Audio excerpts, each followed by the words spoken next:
मित्रों, आज सभी का भारतीय जनता पार्टी की प्रेस वार्ता में मनपूर्वक स्वागत है। आज 30 दिसंबर का दिन है। हम सभी भारतीयों के लिए गौरव का दिन है। आज ही के दिन 1943 में बंगाल की भूमि के सुपुत्र और देश के महान स्वतंत्रता सेनानी नेताजी सुभाष चंद्र बोस ने पोर्ट ब्लेयर में पहली बार आजाद भारत का झंडा फहराने का काम किया था। तो एक प्रकार से हमारे आजादी के संग्राम का ये बहुत महत्वपूर्ण मकाम था। और इसके कई साल बाद, 8 दशक बाद, आज 30 दिसंबर को जब हम पीछे मुड़ कर देखते हैं तो बंगाल के लिए भी आज से लेकर अप्रैल तक का समय बहुत महत्वपूर्ण समय है। अप्रैल में बंगाल में विधानसभा के चुनाव होने जा रहे हैं। भय, भ्रष्टाचार, कुशासन और घुसपैठ की जगह विरासत, विकास और गरीब कल्याण की एक मजबूत सरकार बनाने का बंगाल की जनता का संकल्प बंगाल में जहां पर भी जाते हैं वहां दिखाई पड़ता है।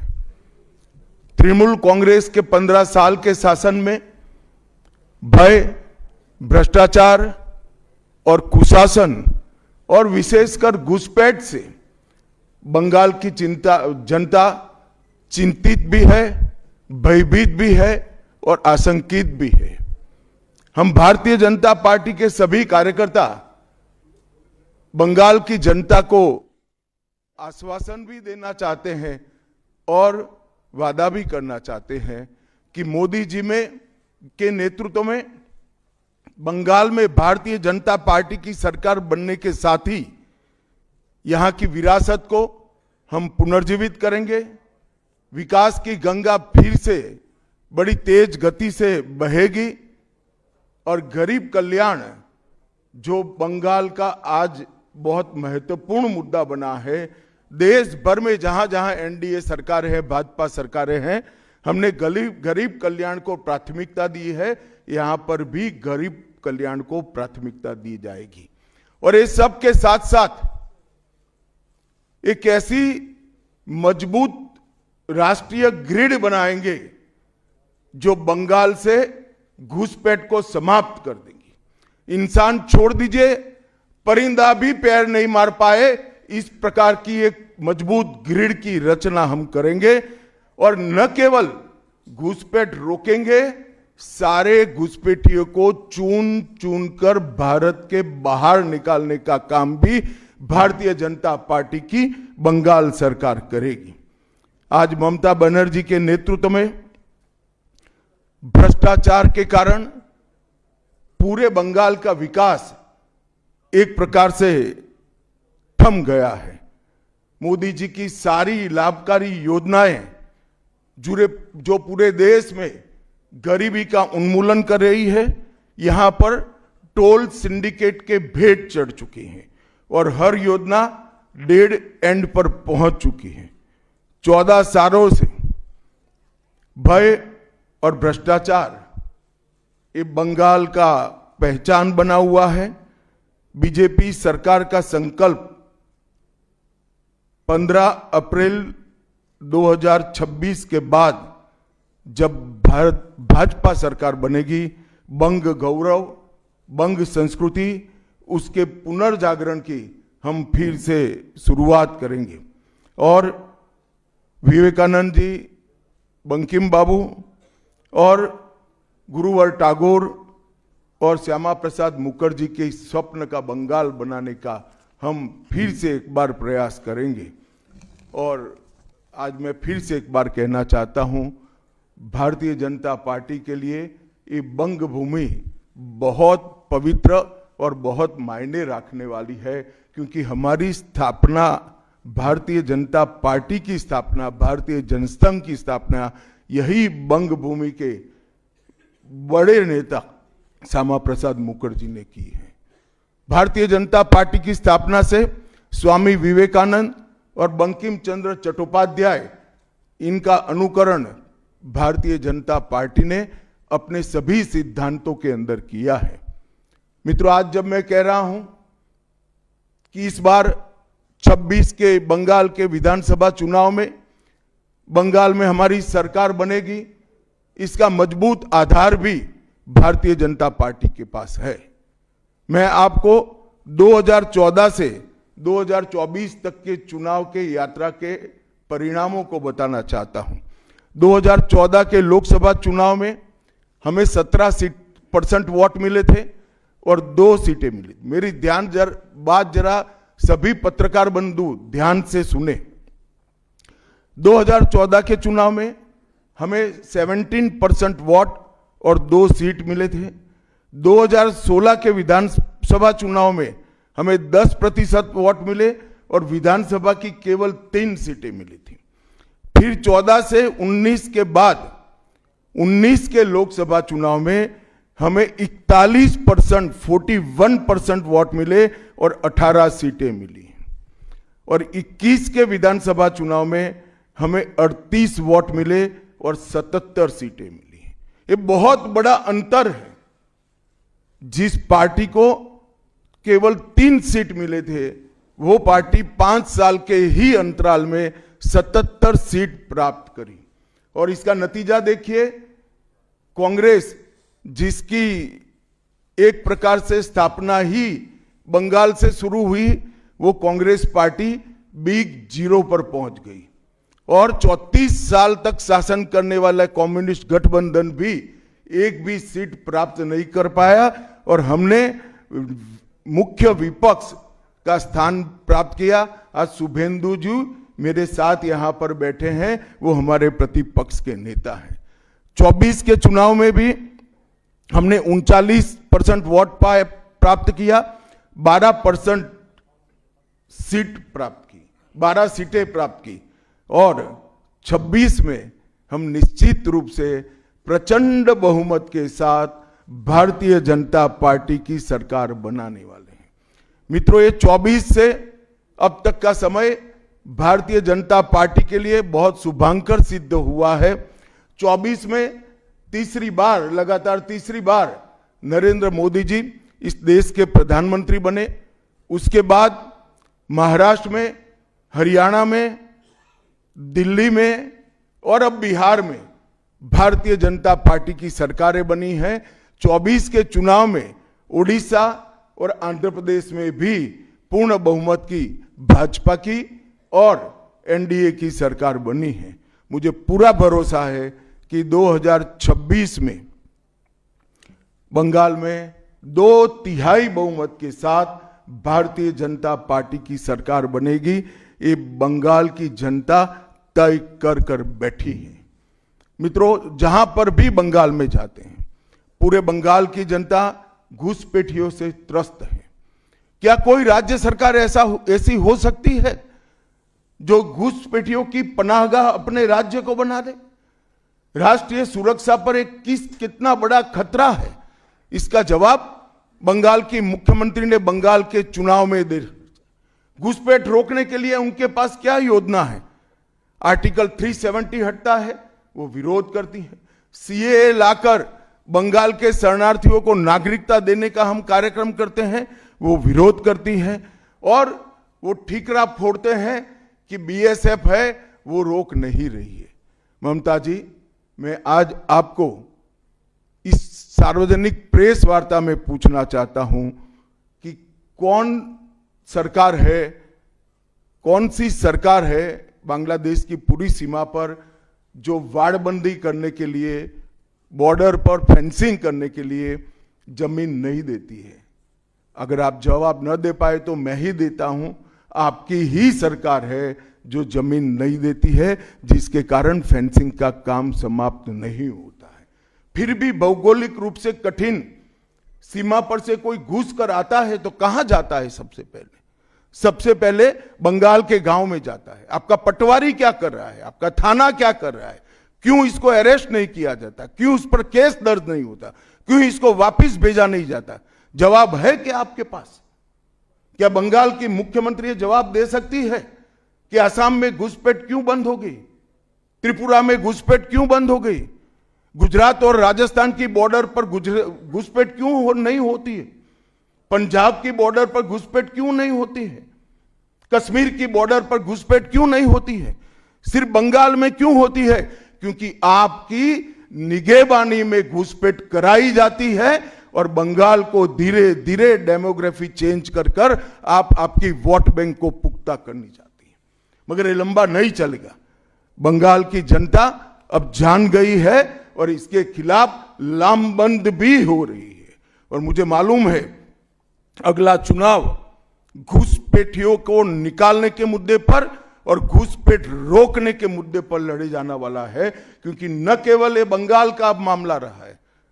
मैं आज बंगाल की जनता को इस प्रेस वार्ता के माध्यम से बताने आया हूं कि बंगाल की बॉर्डर से हो रही घुसपैठ सिर्फ बंगाल का मामला नहीं रहा है, अब ये राष्ट्रीय सुरक्षा का मामला है। देश की संस्कृति को बचाना है, देश की सुरक्षा को सुनिश्चित करना है, तो बंगाल की बॉर्डर सील कर दे, ऐसी देशभक्त सरकार यहां लानी पड़ेगी जो ममता बनर्जी नहीं कर सकती, केवल और केवल भारतीय जनता पार्टी कर सकती है। घुसपैठ के अलावे भ्रष्टाचार से पूरी बंगाल की जनता त्रस्त है। रोजवेली चिटफंड घोटाला, कैश फॉर क्वेरी घोटाला, एसएससी घोटाला, नगर पालिका नगर निगम का भर्ती का घोटाला, गाय तस्करी का घोटाला, राशन पीडीएस का घोटाला, मनरेगा का घोटाला, पीएम आवास का घोटाला, इतने सारे घोटाले हैं कि मैं पूरा लिस्ट पढ़ूंगा तो मेरी प्रेस कॉन्फ्रेंस का पूरा हिस्सा ही उसमें चला जाएगा। अब क्या ममता बनर्जी इस बात का जवाब दे सकती है कि आपके मंत्रियों के ठिकाने पर से 27 करोड़ रुपया मिलता है, जिसको गिनते गिनते नोट गिनने की मशीन भी गर्म होकर बंद हो जाती है? बंगाल जैसे गरीब राज्य के अंदर 27 करोड़, 20 करोड़, 15 करोड़ ये राशि मिल रही है, आपकी कोई अकाउंटेबिलिटी नहीं है। पार्थो चैटर्जी जेल में जाते हैं, ज्योति प्रिय मलिक जेल में जाते हैं, अनुव्रत मंडल जेल में जाते हैं, जीवन कृष्ण शाह जेल में जाते हैं, माणिक भट्टाचार्य जेल में जाते हैं, चंद्रनाथ सिन्हा जेल में जाते हैं, परेश पाल जेल में जाते हैं, कुंतल घोष जेल में जाते हैं, फिरहाद हकीम वो भी आरोपी बनाए जाते हैं, शोभन चैटर्जी आरोपी बनाए जाते हैं, कुणाल घोष 3 साल जेल में रहकर आते हैं, और आप कहती है कि भ्रष्टाचार नहीं हो गया, हो रहा है। आप आंख मूंद लिए ही हो भ्रष्टाचार के लिए, मगर बंगाल की जनता अपनी आंख बंद कर कर नहीं बैठी है। गरीब बंगाल की जनता के अधिकार का पैसा आपकी कैडर की भेंट चढ़ रहा है, आपको इसको जवाब देना पड़ेगा। महिलाओं की सुरक्षा ये बहुत बड़ा मुद्दा बना है और अधिकृत रूप से कहा जाता है कि महिलाएं 7 बजे के बाद अपने हॉस्टल और घर से न निकले। हम कौन से जमाने में जी रहे, मुगल काल में जी रहे हैं क्या? ममता जी, ये आजाद भारत, यहां माताओं बहनों को पूरा दिन जब इनकी मर्जी हो, जब इनको काम हो, घर के बाहर निकलने की सुरक्षा प्रदान करना ये हमारा संवैधानिक दायित्व है, जो देने में आपकी सरकार विफल गई है।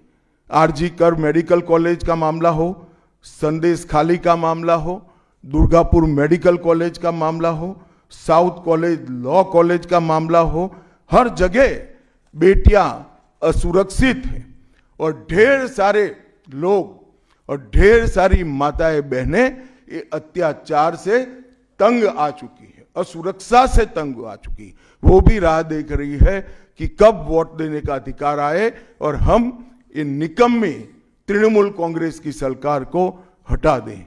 सांप्रदायिक तुष्टीकरण को इस राज्य सरकार ने अपनी नीति के रूप में स्वीकार कर लिया है। अब मरहम लगाने का प्रयास हो रहा है, मैं सुबह से देख रहा हूं, मगर अब मरहम लगाने से कुछ नहीं होता है। हृदय पर, बंगाल की हिंदुओं के हृदय पर घाव इतना गहरा बैठ गया है कि कोई मरहम काम नहीं आएगा। अब आपका जाने का समय तय हो गया है। यहां तक इंतहा कर दी, यहां तक कि पार्लियामेंट में वंदे मातरम पर चर्चा होती है। बंकिम बाबू ने रचे हुए वंदे मातरम पर चर्चा हुई, जो गीत पूरे हमारे आजादी के आंदोलन का प्रेरणा गीत बना, वो वंदे मातरम की चर्चा का तृणमूल कांग्रेस विरोध कर रही है, क्योंकि उनकी वोट बैंक इससे नाराज हो रही है। ये बंगाल की जनता कभी सहन नहीं करेगी। एक जमाना था मित्रों कि भारत के जीडीपी में बंगाल का योगदान 10.5% था और तीसरे नंबर पर था। जीडीपी में योगदान की दृष्टि से हमारा बंगाल तीसरे नंबर पर था। तीसरे नंबर पर से सरक कर ये 49 साल में वो 22वें नंबर पर आ गया। अब नीचे कोई जगह ही नहीं बची। बंगाल का इतना आर्थिक पतन कभी नहीं हुआ है। ये कम्युनिस्टों के शासन के पहले, तृणमूल के शासन के पहले प्रति व्यक्ति बंगाल की आय राष्ट्रीय औसत से 127% ज्यादा थी। 127%।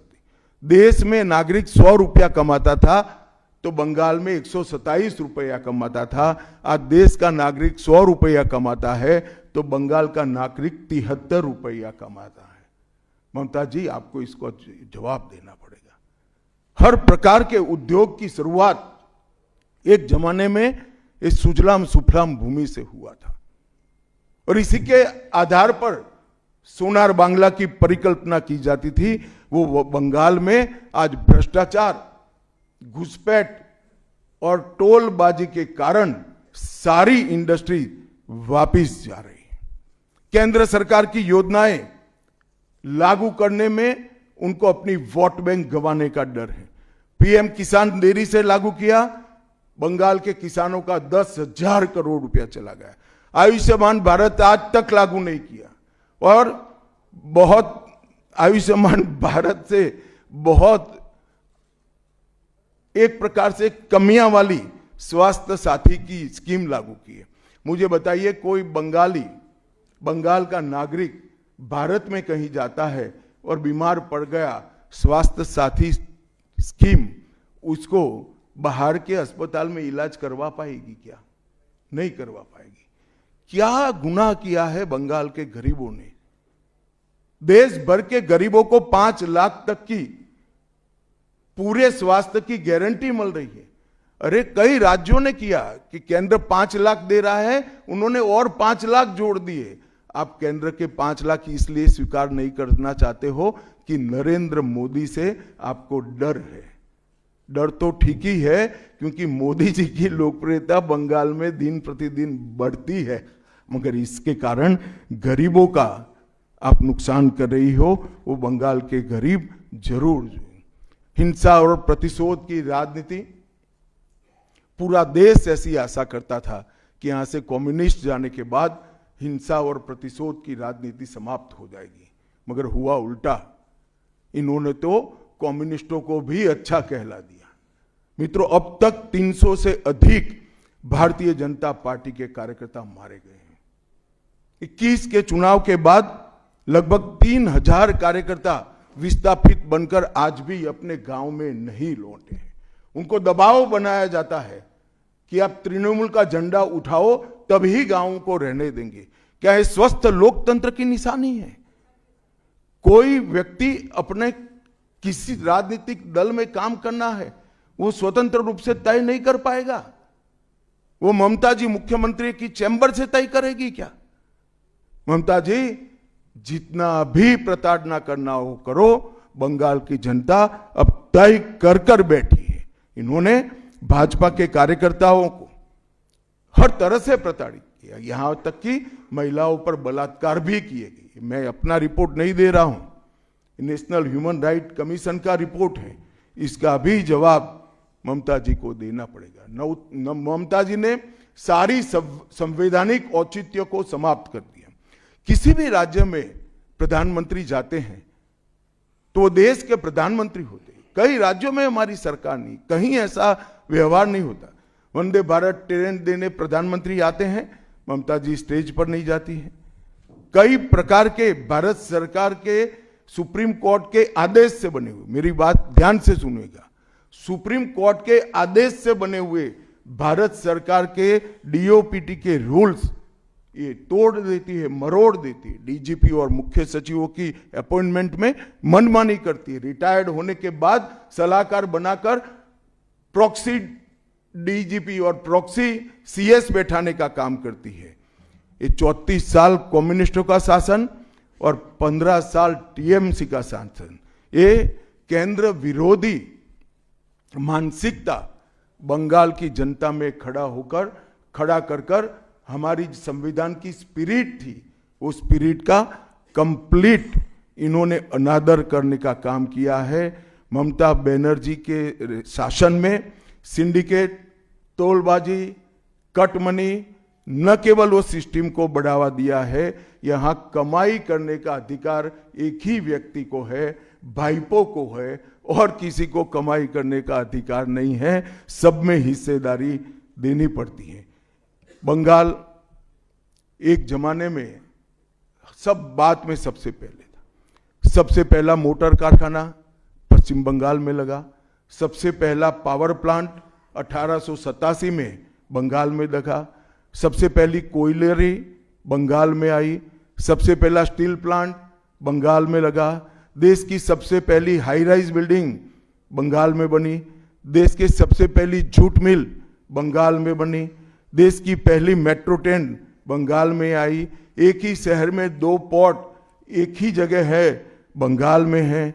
और देश की सबसे पहली आधुनिक यूनिवर्सिटी कलकत्ता यूनिवर्सिटी भी बंगाल में बनी। और विश्व प्रसिद्ध विश्व भारती यूनिवर्सिटी भी, जिसने भारतीय शिक्षा के कंसेप्ट को जमीन पर उतारा, वो भी बंगाल में बनी। मगर ममता जी, आप गौरव मत करिएगा, इसमें से कुछ आपके समय में नहीं हुआ है। ये जो करने वाले थे, उनके पूरे रिदम को, इनकी लय को, बंगाल की विकास की गति को तोड़ने का आप काम करें। बंगाल आज इंडस्ट्रियल रूप से कंप्लीटली बर्बाद हो चुका है, और ये आपके शासन में ही हुआ है। आधा अधूरा तो कम्युनिस्ट बेचारे कर गए थे, आपने तो पूरा ही समाप्त कर दिया। सिंडिकेट राज, तालेबाजी, शत्रुतापूर्ण माहौल, इसके कारण 2011 से 25 के बीच में 7000 से ज्यादा कंपनियां बंगाल छोड़कर बंगाल के बाहर चली गई। और मित्रों, ये बहुत बड़ा सेटबैक बंगाल के आर्थिक विकास के लिए है।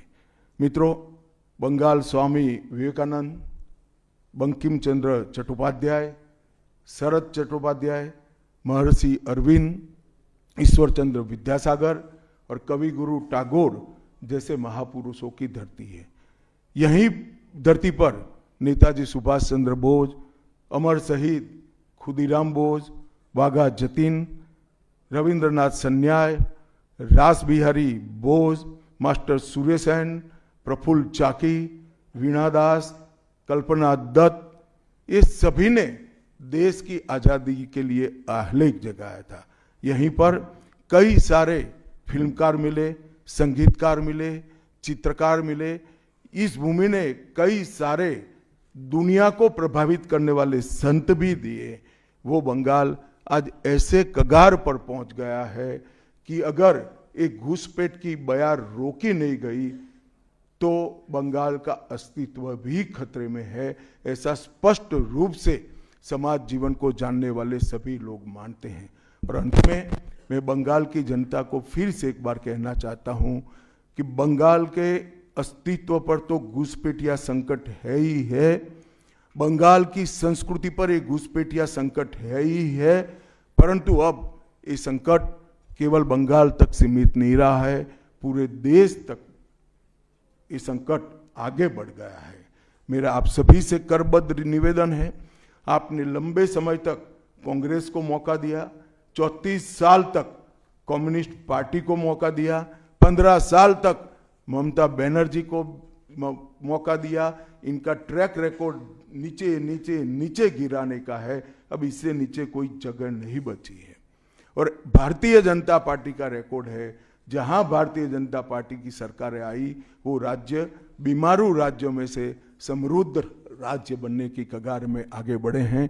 पूरा देश मोदी जी के नेतृत्व में आगे बढ़ रहा है, पूरा देश मोदी जी के नेतृत्व में सुरक्षित हो रहा है, पूरे देश में भारत की संस्कृति, भारत के धर्म, भारत की भाषाएं मोदी जी के नेतृत्व में आगे बढ़ रही है, फल फूल रही है।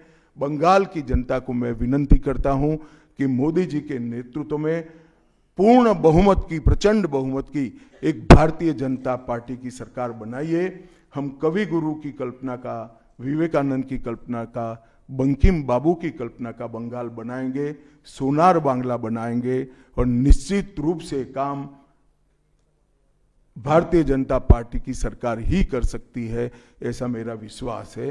तो फिर से एक बार समग्र बंगाल की जनता को करबद्ध निवेदन में करना चाहता हूं कि बंगाल में हमें पूर्ण बहुमत दीजिए।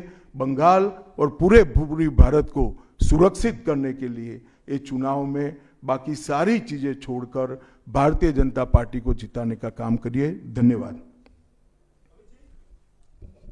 कौन बोलते जाओ नाम भाई, आनंद कोई जल्दबाजी मत करना, मैं समय लेकर आया हूं, आराम से बात करूंगा। राजू चक्रवर्ती बर्तमान।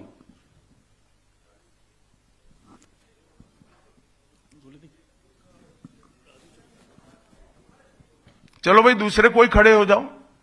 गृहमंत्री जी नमस्कार, राजू चक्रवर्ती वर्तमान। मेरा 2 प्रश्न है। एक करो।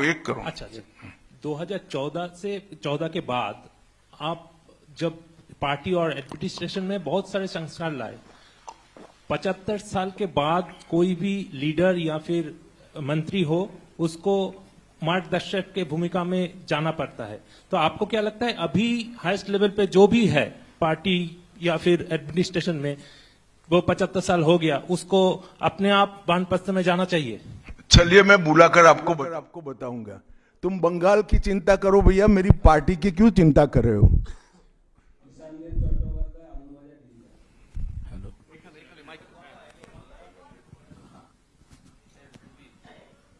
Amit ji, there is anxiety among the Motua communities regarding the papers and documents to be produced in the SIR process. And would you like to consider anything so that they can get rid of their anxiety? बैठे। मतुआओं को डरने की कोई जरूरत नहीं है। ये Bharatiya Janata party का वादा है। जो शरणार्थी बंगाल में आए हैं वो भारत के नागरिक है, इनका कोई नुकसान नहीं कर सकता, ममता बनर्जी भी नहीं कर सकती। Amit ji, this is Atri Mitra from Indian Express. पिछले कई इलेक्शन में हम लोग देखे हैं कि your ground level organisation was failed to dominate in the day of election with TMC. So is your organization is ready for now in 2020? आपने ध्यान से नहीं देखा है। मैंने इसीलिए पहले भाजपा की विकास यात्रा, भारतीय जनता पार्टी की विकास यात्रा बनाई। हम 3 सीट पर थे, 77 पर पहुंचे हैं और 77 से अब एज अ मुख्य विरोध पक्ष हमारा अधिकार है कि विफल सरकार को उखाड़कर हमें जनता शासन देगी। हम 77 सीट पर ऐसे नहीं पहुंच सकते, 18 सीटें ऐसे नहीं जीत सकते हैं। हमारा काम बूथ तक पहुंच चुका है, इसी के कारण हमें सफलता मिली है। संजीत बख्शी, दूरदर्शन। आप विकास की बात कर रहे थे।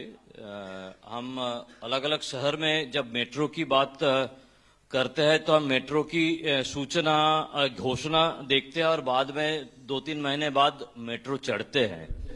लेकिन कोलकाता में हम देखते हैं कि हम बचपन से मेट्रो का काम चलते रहते हैं और खास तौर से मैं जब ऑफिस जाता हूं देखता रहता हूं कि एक जगह है जहां पे मेट्रो का काम आधा अधूरा पिछले कई सालों से है और 2-3 बार हाईकोर्ट का इंटरवेंशन के बावजूद भी वो काम हो नहीं पा रहा है और इसीलिए कई सारे जो यात्री है काफी उसका दिक्कत हो रही है। तो ये जो इस यहाँ पे विकास का काम इस तरह से केंद्र और प्रदेश की खींचतानी में रुकावट देखते हैं, इसमें कैसे इसका इलाज किया जाता है?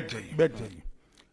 देखिए, भारत सरकार पूरे देश में इंफ्रास्ट्रक्चर के डेवलपमेंट के लिए बहुत सारे काम कर रही है। अगर भारत सरकार का पक्षपाती कामकाज का तरीका होता तो वो तमिलनाडु को भी अप्लाई हो सकता था, तेलंगाना को भी अप्लाई हो सकता था और हर राज्य को अप्लाई हो सकता था। सभी जगह इंफ्रास्ट्रक्चर के काम अच्छे चल रहे हैं। सिर्फ बंगाल में तकलीफ क्यों आ रही है? क्योंकि मेट्रो हवा में नहीं चल सकता, भूमि चाहिए। भूमि पर जो एंक्रोचमेंट है वो खाली कराने का काम राज्य सरकार का है। यहां भारत सरकार जो भी योजना लाए इसका विरोध करना, ये मानसिकता से सरकार चल रही है, जो बंगाल का भी भला नहीं कर रही है, देश का भी भला कर रही है। क्यों तमिलनाडु की मेट्रो में प्रॉब्लम नहीं हो रहा है? क्यों तेलंगाना की मेट्रो में प्रॉब्लम नहीं हो रहा है? यूपी में लखनऊ में मेट्रो तब लगी जब अखिलेश जी मुख्यमंत्री थे, वहां पर भी प्रॉब्लम नहीं हुआ। मेरा तो आपसे आग्रह है, इतने अभ्यासु पत्रकार हो, कुछ पत्रकारों का संघ बनाकर इसके डेप्थ में जाकर व्हाइट पेपर बाहर निकालो कि सारी योजनाएं क्यों अटक गई है, तो आपको मूल कारण मालूम पड़ जाएगा। एबीपी।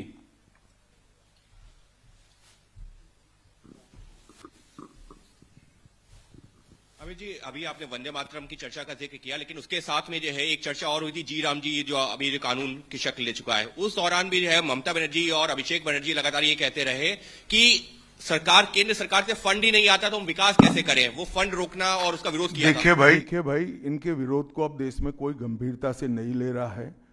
अगर कोई एक स्टेटमेंट भारत सरकार करेगी कि भारत देश कोई भी क्षेत्र में सबसे पहले आएगा तो भी ये विरोध करेंगे। विरोध उनका स्वभाव हो चुका है। इनके विरोध को कोई गंभीरता से नहीं ले रहा है, ना जमीन पर इसका कोई विरोध का असर दिख रहा है। लोहिया, एनडीटीवी। गृहमंत्री जी नमस्कार। पहला सवाल यह है कि कई ऐसी केंद्र की स्कीम्स आती हैं जिनको बंगाल में इम्प्लीमेंट नहीं किया जाता है। कहा जाता है कि केंद्र कोऑपरेट नहीं कर रहा है, और ये भी कहा जा रहा है कि अगर भारतीय जनता पार्टी की सरकार आई बंगाल में तो जो तृणमूल कांग्रेस की कल्याणकारी स्कीम्स हैं उन्हें रोक दिया जाएगा। आप कैसे देखते हैं इसको? देखिए, मैं बंगाल की जनता को यह अपप्रचार चल रहा है, इससे स्पष्ट रूप से भारतीय जनता पार्टी की ओर से कहना चाहता हूं कि भारतीय जनता पार्टी की सरकार बनने के बाद अभी की जो सरकार जो स्कीमों के नाम से जो कुछ भी चला रही है, एक भी स्कीम बंद नहीं होगा। और हमारे घोषणा पत्र में हम जितने भी स्कीमें करेंगे उसको जमीन पर उतारेंगे। ये हमारा रिकॉर्ड है, ट्रैक रिकॉर्ड है, देश भर में है। उज्जवल राय, एएनआई। सर, आपने सबसे पहले ही घुसपैठियों की बात की है, जो सबसे बड़ा मुद्दा देश के लिए भी है, और खासकर पश्चिम बंगाल जिस तरह से बांग्लादेश का अभी मौजूदा हालात है उसको देखते हुए। लेकिन जो सवाल आपने किया है उस पे प्रतिक्रिया ये मिलती है कि बीएसएफ तो केंद्र के अधीन है, आखिर ये विरोधाभास तुम कहां भाभी जी को याद करते थे? मैंने पहले ही जवाब दे दिया। बीएसएफ जब तक फेंसिंग नहीं होती है तब तक बीएसएफ सुरक्षा नहीं कर सकती है। बीएसएफ को भूमि देनी पड़ेगी फेंसिंग के लिए भारत सरकार को। मेरे स्तर पर मैंने 7 पत्र लिखे ममता बनर्जी को। ये 6 साल के अंदर 3 बार गृह सचिव यहां कर मीटिंग कर गए चीफ सेक्रेटरी से। मैं पूछना चाहता हूं तृणमूल कांग्रेस की सरकार को, जमीन देने में क्या डर है? कि आपकी कोई रिस्पॉन्सिबिलिटी नहीं है, या आप घुसपैठ होने देना चाहते हो?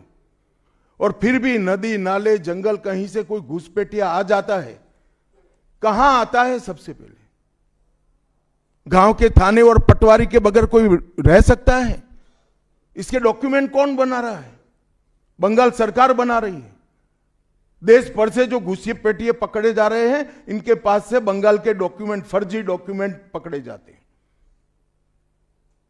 उन्होंने घुसपैठियों को अपनी वोट बैंक मजबूत करने के लिए राज्य सरकार की नीति के रूप में स्वीकार कर लिया है। इसलिए मैं कहता हूं कि तृणमूल कांग्रेस घुसपैठ नहीं रोक सकती। बंगाल की डेमोग्राफी खतरनाक तरीके से बदल रही है और आने वाला समय बहुत चिंताजनक है। 26 के चुनाव से पहले बंगाल में मंदिर मस्जिद की राजनीति शुरू हुई है। आपको पता होगा मुर्शिदाबाद में बाबरी मस्जिद का। एक मिनट, मंदिर और मस्जिद दोनों की राजनीति कौन कर रहा है?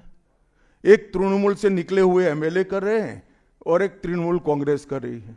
तो सवाल का एड्रेस गलत है, सवाल तो सही है। निर्माण से बंगाल और भारत में शांति का माहौल बिगड़ सकता है। देखिए, चुनाव के वक्त ये सब करने की परंपरा कितनी उचित है वो बंगाल की जनता को तय करना पड़ेगा, मगर मुद्दा यहां तक सीमित नहीं हुआ है। युवाओं की रोजगारी का है, महिलाओं की सुरक्षा का है, घुसपैठ का मुद्दा है, भ्रष्टाचार का मुद्दा है, इंडस्ट्रीज के पलायन का मुद्दा है, गिरते जा रहे इंफ्रास्ट्रक्चर के स्तर का मुद्दा है। ढेर सारे मुद्दे हुए, कहीं से बच नहीं सकते।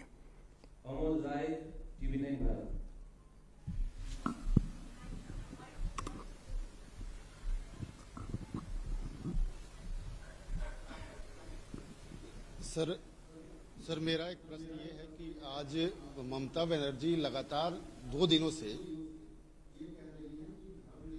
का एक अपना स्वभाव है, लेकिन उनपे जो है तुष्टीकरण का आरोप लगाया जा रहा है और लगातार वो पहले भी मंदिर एक बनवाई है अभी उड़ीसा के तर्ज पे, और दूसरा एक और घोषणा उन्होंने कर दिया महाकाल मंदिर बनाने का। तो चुनाव की दृष्टि से क्या आपको लगता है कि इसका मैं तो भाई किसी भी कारण से मंदिर बनाती है इसका स्वागत करता हूं, मगर बहुत देरी कर दी है उन्होंने। बांग्ला।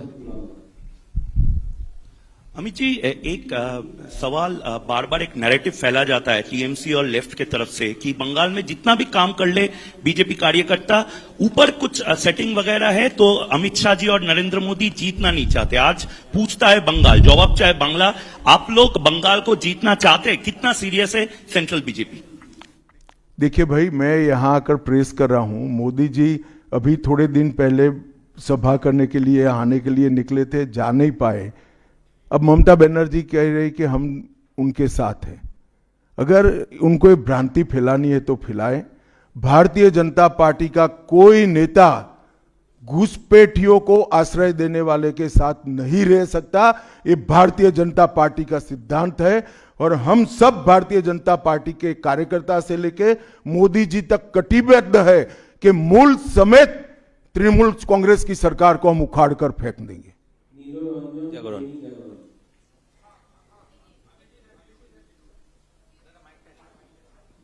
जी, मैं यहाँ, ये अभी आप कह रहे थे कि 3000 जो हैं भाजपा के कार्यकर्ता जो हैं घर छोड़कर भागना पड़ा उनको इलेक्शन के कारण, 300 की हत्या भी हुई है। फ्री एंड फेयर इलेक्शन कैसे होगा अगर मतलब लोग जा ही नहीं पाएंगे बूथ पर? तो देखिए, ऐसी ही नीतियां अपनाई थी कम्युनिस्टों ने, मगर सत्ता परिवर्तन हुआ या नहीं हुआ। ऐसी ही नीतियां अपनाई थी उत्तर प्रदेश में समाजवादी पार्टी ने, सत्ता परिवर्तन हुआ या नहीं हुआ। लोकतंत्र में जनता महान होती है और जनता जब तय कर सकती है, कर लेती है, किसी भी तानाशाह का कुछ नहीं चलता। CNN News 18. So there has been a huge attack by the Trinamool leaders that the election commission is BJP commission. That's what they say, and whatever deletion is taking place, that is at the behest of BJP. So how do you react to that, sir? देखिए, ममता जी के पास से और कोई अपेक्षा रख नहीं सकते। उनके खिलाफ जजमेंट आएगा तो जुडिशरी बीजेपी की है, इलेक्शन कमीशन घुसपैठिया हटाएगा, SIR लाएगा तो इलेक्शन कमीशन बीजेपी का है। वो हारने के बाद शायद ऐसा कही कि मेरे कार्यकर्ता ही बीजेपी में चले गए।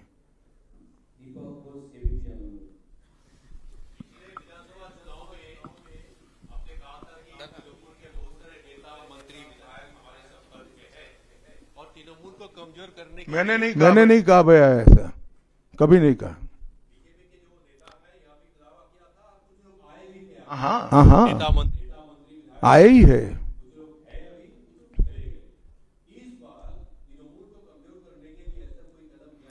तृणमूल को कम, अरे सुनिए ना, सुनिए, समझ गए मैं आपका सवाल। तृणमूल को कमजोर करने की भारतीय जनता पार्टी को कोई जरूरत इसलिए नहीं है कि तृणमूल अपने अव्यवस्थाओं के कारण, अपने कामों के कारण जनता के बीच में कमजोर हो चुकी है।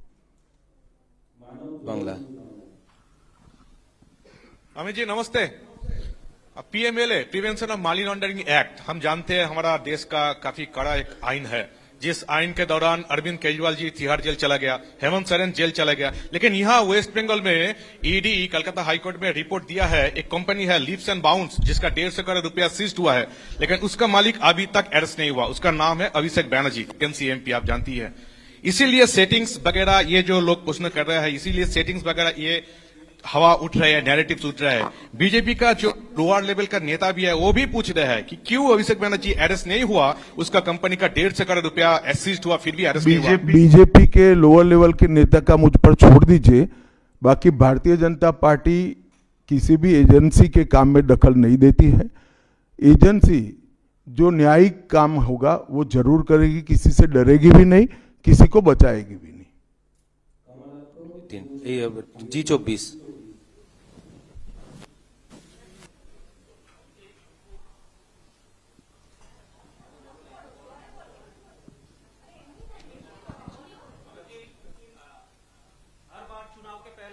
बंगाल आते हैं, अब तक एक टारगेट देते हैं बीजेपी लीडर और सभी को, तो इस साल 26 के चुनाव के पहले सुने नहीं, मैं कहा 2/3 बहुमत के साथ सरकार बनाएंगे, 2/3 मेजोरिटी के साथ सरकार बनाएंगे, तो टारगेट हो ही गया।